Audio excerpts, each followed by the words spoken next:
আমার একটা ভাগনার অন্নপ্রাশনে গেছিলাম, সেটারই সুন্দর রূপোর কানের পরেছিলাম। আর এটা হয়তো তোমরা জানো অনেকেই যারা আমার ডেইলি ব্লগ কিংবা মিনি ব্লগ দেখো। এটা ভিডিওটা কিন্তু কেউ স্কিপ করে যেও না, আর একটা সাবস্ক্রাইব করে পাশে থেকো। সাবস্ক্রাইব করতে কিন্তু কোনো টাকা পয়সা করবো আর কিরকম সাজবো সবকিছু আগেই বের করে ব্যবহার করার সময় আমার মুখটা এরকম বিকলাঙ্গের মতো ভলিউম আর নর্মাল কার রাখার জন্য আগের দিনই কয়েকটা বেনি। এই প্যাচপ্যাচে গরমে তোমাদের সঙ্গে আমি ছোট্ট করে একটা অন্নপ্রাশনের লুক শেয়ার করব। তার আগে বলি হ্যালো এভরিওয়ান, আমি টিয়া। আমার ভিডিওতে নতুন হলে অবশ্যই পাশে থেকো। আশা করছি সবাই ভালো আছো। তো আমি কি জামা পরবো আর কিরকম সাজবো সবকিছু আগেই বের করে নিয়েছি। মেকআপ করার আগে যেগুলো স্কিন কেয়ার করা দরকার সবকিছু করে নিয়েছি। আর এটা কিন্তু আমার একটা ভাগনার অন্নপ্রাশনে গেছিলাম, সেটারই সাজ ছোট্ট করে তোমাদের সঙ্গে শেয়ার করবো। ভিডিওটা কিন্তু কেউ স্কিপ করে যেও না, আর একটা সাবস্ক্রাইব করে পাশে থেকো। সাবস্ক্রাইব করতে কিন্তু কোনো টাকা পয়সা লাগে না, প্লিজ করো। চলো এবার শুরু করি মেকআপটা। পরেছিলাম একটা লিওন কাপড়ের 3 পিস, গরমে যেটা সব থেকে আরামদায়ক একটা কাপড়।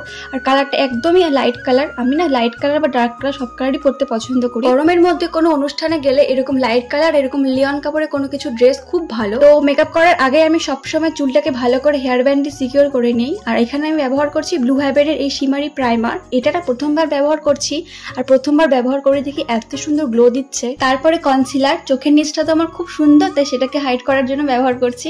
তো যাই হোক, এটাকে ভালো করে ব্লেন্ড করে নিয়েছি। আর এরই মধ্যে মা আসে আমার কাছে প্লেটটা ঠিক করার জন্য।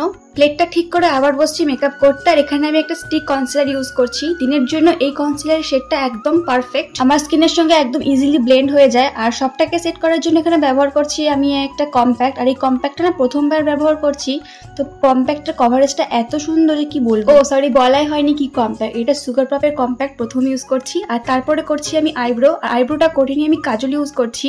আর আমি না সবসময় নর্মাল কাজলের থেকে একদম মোটা করে কাজল সেটাই বেশি পছন্দ করি। কাজলটা মোটা করে পরার পর চোখের নিচটাতে ভালো করে মানে কাজলের নিচটা ভালো করে স্মাচ করে নেই কোনো আইশ্যাডো প্যালেট থেকে ব্রাউন শেড কিংবা ব্ল্যাক শেডটা নিয়ে। সেদিন আমি কোনো রকম চোখে শ্যাডো দেইনি, শুধুমাত্র কাজল মাস্কারা এগুলো দিয়েছি। আর তারপর ব্যবহার করছি মাস্কারা। আর মাস্কারা ব্যবহার করার সময় আমার মুখটা এরকম বিকলাঙ্গের মতো হয়ে যায়, কেন আমি জানি না। ভিডিওতে দেখি সবার মুখটা কত সুন্দর থাকে আর আমারটা এরকম। তো যাই হোক, করার কিছু নেই। তো তারপর ইউজ করছি লিপস্টিক। ব্রাউন একটা লিকুইড লিপস্টিক দিয়ে ঠোঁটে লাইন করে নিয়েছি। আর নেক্সট একটা লিপ প্যালেট থেকে আগের যে ব্রাউন শেডটা দিয়েছিলাম লিপস্টিক, সেটার থেকে লাইট শেডটা নিয়ে স্মাচ করেছি।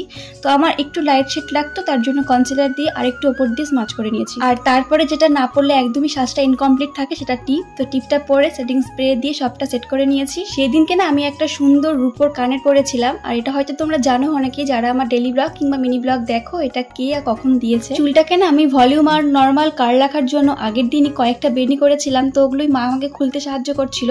চুলটাতে এত সুন্দর ভলিউম আর একটা কার্ল এসছে, তোমরা দেখতেই পাচ্ছ কত সুন্দর লাগছে। চুলটাকে বাঁধার তেমন কিছু পাচ্ছিলাম না কি করব, তাই মাঝখানে পার্টিশন করে ববি পিন দিয়ে সিকিউর করে নিয়েছি।